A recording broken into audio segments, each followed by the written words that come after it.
नमस्ते, the freedom में आपका स्वागत है। मैं सुधीर।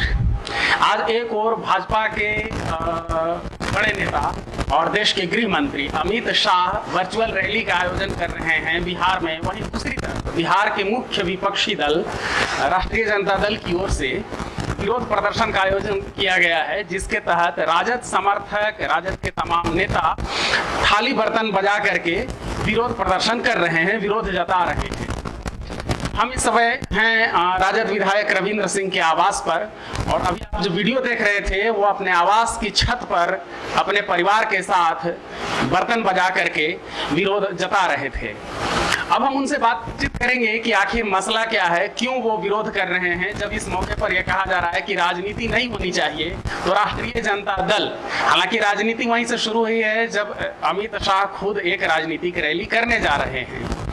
इसके बावजूद फिर भी ये सवाल कि आखिर राष्ट्रीय जनता दल को इस तरह से विरोध प्रदर्शन करने की जरूरत क्यों पड़ी, क्यों कर रहे हैं ये विरोध?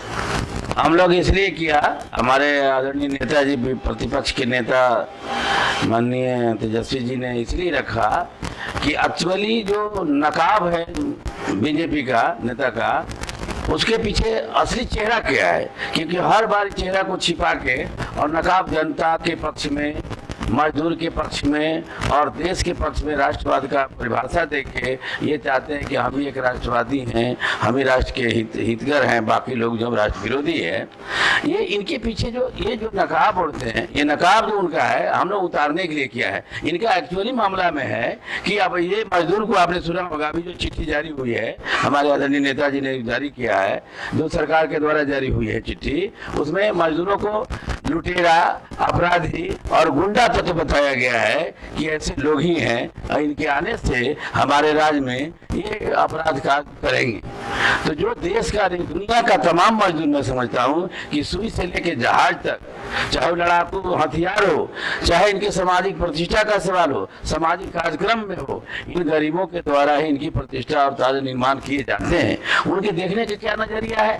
जिन लोगों ने सब जमीन लूट लिया, जिन लोगों ने सारी नौकरियां लूट लिया, जिन लोगों ने व्यवसाय लूट लिया और शिक्षा भी लूट लिया और आज सत्ता पर भी लूट लिया, जिनकी संख्या बहुत ही नगण्य है, उनको ये बचाने के लिए, असली लुटेरा को छिपाने के लिए और निश्चित तौर पर इन लोगों को लुटेरा साबित करना चाहते हैं कि देश में अपराध केवल मजदूर करते हैं। ऐसे बेलज, मैं समझता हूँ कि ऐसे बेशर्मी कोई नेता नहीं होगा जो अभी तक भारत में इतना बड़ा लॉकडाउन जो करने के बाद यह आभास नहीं हुआ कि जो जहाँ रहेंगे वहीं रहेंगे, तो खाएंगे कि नहीं, पिएंगे कि नहीं, उनके बीमारी की इलाज की जरूरत है कि नहीं, उनके परिवारों को देख रेख की जरूरत है कि नहीं, उनको भाड़ा देने की जरूरत है कि, वो महसूस नहीं किया।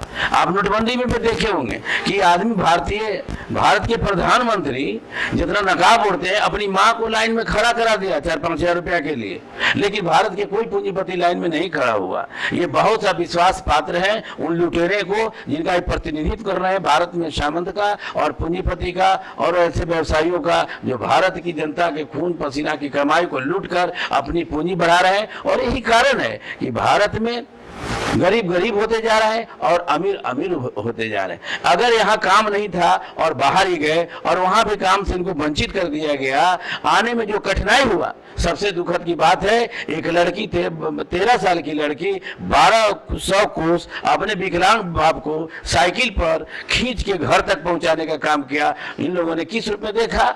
उनको बहादुरी का तगमा दिया, ठीक है, लेकिन इनको शर्म नहीं लगा कि आज के दिन में ऐसे सरकार निर्दयी है, एकदम कोई इंसानियत नाम का कोई चीज नहीं है कि जो पैदल मजदूर आ रहे हैं, साइकिल पर लेके आ रहे हैं, उनको क्या मजबूरी है। इन प्रधानमंत्री ने जो मजबूर कर दिया कि सभी लोग बेचारे जितना कोरोना से नहीं मरते, उतना पैदल यात्रा और गाड़ी से आने पे एक्सीडेंट में जो हत्या हुई है, हत्या हुई और बहुत लोग दम तोड़ दिया भूखे प्यासे पानी के अभाव में, और उन पर जरा सा भी इनको हमदर्दी नहीं हुआ, इंसानियत नाम का चीज नहीं। जब भी मन की बात के प्रधानमंत्री करते हैं तो कभी इनका नाम नहीं लिए हैं। 20 लाख करोड़ का इन्होंने पैकेज और राहत पैकेज घोषणा किया है, किसी न किसी रूप में सब इन्हों लोग के लोन के रूप में दे देंगे और लोन नहीं पूरा करने में माफ कर देंगे। हम लोग का ये संदेह है जो अतीत में होते रहा है।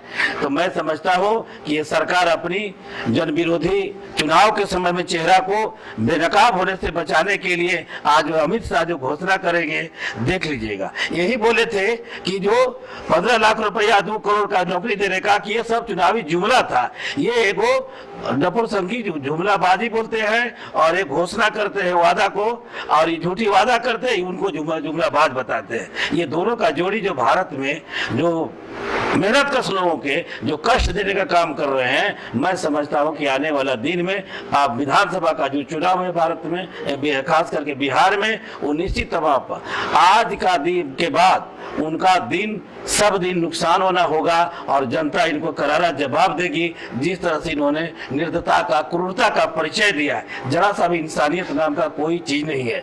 और ये धार्मिक की बात करते हैं, श्रेष्ठता की बात करते हैं, ये चाहते हैं कि हमारी धार्मिक श्रेष्ठता और सभी चीज पर हमारा वर्चस्व कायम रहे, यही चाहते हैं कि और जनता की वोट लेकर और जनता को शोषण करने का इनकी परंपरा कायम रहे। अब जनता सजग हो गई है और हमारे आदरणीय नेताजी, मैं समझता हूं जो लोग सवाल कुछ करते हैं कि अपराधी के लड़के हैं, इनका गार्जियन जेल में है, वही गार्जियन इनको मुख्यमंत्री बनाने वाले भाई नीतीश जी का, इनका देखिए बेशर्मी का सीमा पार है। जिसको कहे थे कि हम मिट्टी में मिल जाएंगे लेकिन बीजेपी में नहीं जाएंगे, आरएसएस मुक्त भारत बनाएंगे, और उन्होंने क्या किया? इससे बड़ा विश्वासघाती कोई हो ही नहीं सकता। जिसका मुखिया ही विश्वासघाती हो, जिसके बात पर भरोसा नहीं किया जा सकता है, इन्हों कहते हैं अब कहते नहीं है करते हैं। तो जो कहते हैं वो करते नहीं है और जो करते हैं वो कहते नहीं है। तो इनकी छिपी हुई मंशा भी इनको है कि उनके साथ वैसे लोगों के साथ ही तालमेल करके जनता को, मजदूरों को आने वाला दिन में